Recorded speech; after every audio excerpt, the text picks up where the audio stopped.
নামাজের সুন্নাহসম্মত কেরাত কোনগুলো? সেখান থেকে ২-৩ আয়াত তেলাওয়াত করে নামাজ আদায় করলে কি সুন্নাহ সম্মত কেরাত হয়েছে বলে বিবেচিত হবে? খুবই দরকারি একটি প্রশ্ন। প্রিয় দর্শক, এই প্রশ্ন উত্তরে বলতে চাই ৫ ওয়াক্ত সালাতে আমরা সূরা ফাতিহার পরে যে সূরা মিলাবো বা কেরাত পড়ব, সেটা নবী আলাইহিস সালামের সুন্নাহ অনুযায়ী হওয়া দরকার।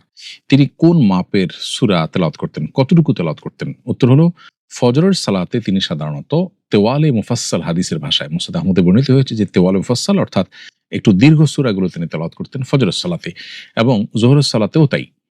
তবে যোহরের সালাতে কখনো কখনো মধ্যম আয়তনের যে সূরাগুলো আছে সেগুলো তেলাওয়াত করতেন, সেটাকে আওসাতে মুফাসসাল বলা হয়েছে হাদিসের ভাষায়। আর আসর এবং এশার নামাজে তিনি সবসময় আওসাতে মুফাসসাল বা সাধারণত তিনি মধ্যম আয়তনের সূরা পড়তেন। আর মাগরিবের নামাজে সবচেয়ে ছোট মাপের সূরাগুলো তিনি তেলাওয়াত করতেন, যেটাকে কেসার মুফাসসাল বলা হয়। তাহলে যোহর এবং আসরে তেওয়াল মুফাসসাল বা সবচেয়ে দীর্ঘ সূরাগুলো, আর আসর এবং এশায় সবচেয়ে মধ্যম ধরনের সূরাগুলো, এবং মাগরিবের নামাজে সবচেয়ে ছোট সূরা পড়াটাই হলো সুন্নাহ। তবে যোহর নামাজে কখনো কখনো মধ্যম মাপের সূরাটাও পড়া যেতে পারে। এগুলো সাধারণ অবস্থায়।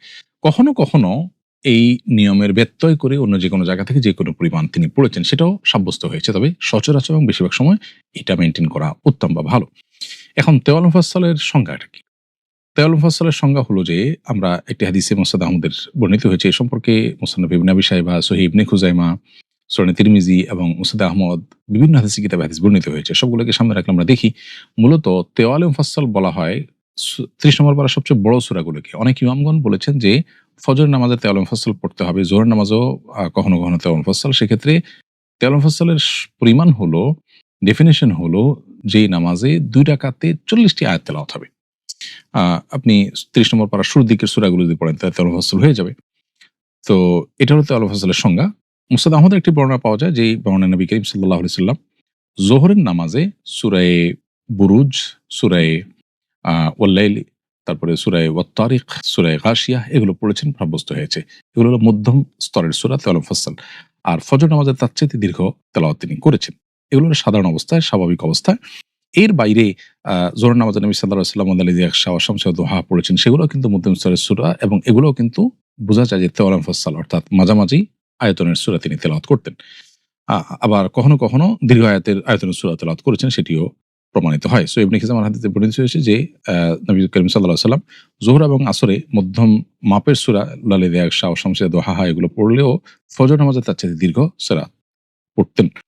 তাহলে এটা মেইনটেইন করা সুন্নাহ। ইমাম সাহেব এসে লক্ষ্য করে করলে সেটা ভালো হবে। আমরা ব্যক্তিগত নামাজ পড়লে সেটাতেও আমরা এই সুন্নাহগুলোকে আদায় করার চেষ্টা করব। কারণ নবী সাল্লাল্লাহু আলাইহি ওয়াসাল্লাম বলেছেন, সল্লু কামা রাআইতুমুনি উসাল্লি, আমাকে যেভাবে সালাত আদায় করতে দেখেছো তোমরা সেভাবে সালাত আদায় করো। তবে বিভিন্ন বর্ণনার আলোকে এই নামাজগুলোতে ব্যতিক্রম, অর্থাৎ ছোট সূরা দিয়েও কখনো কখনো করেছেন তিনি, অন্য জায়গাতে তেলাওয়াত করেছেন।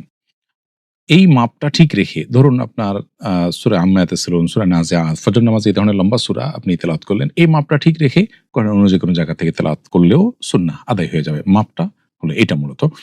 আর যোহরের ক্ষেত্রে সূরায়ে ওয়াল-লাইল, সূরায়ে গাশিয়া, আল-লাইল, গাশিয়া, আলা, বুরুজ এই মাপের কেরাত অন্য যেকোনো জায়গাতে আপনি তেলাওয়াত করলে হয়ে যাবে। আর মাগরিবের নামাজে ছোট ছোট যে সূরাগুলো আছে সেগুলোর কোনোটা তেলাওয়াত করলে, শেষের দিকের যে সূরাগুলো আছে সেটা বা সেগুলোর পরিমাণ অন্য কোনো জায়গা থেকে তেলাওয়াত করলেও সুন্নাত আদায় হয়ে যাবে।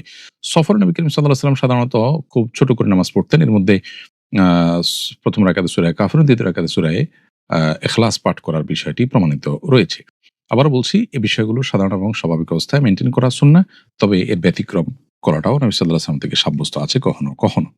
এ হলো সুন্নাহ কেরাতের বিবরণ।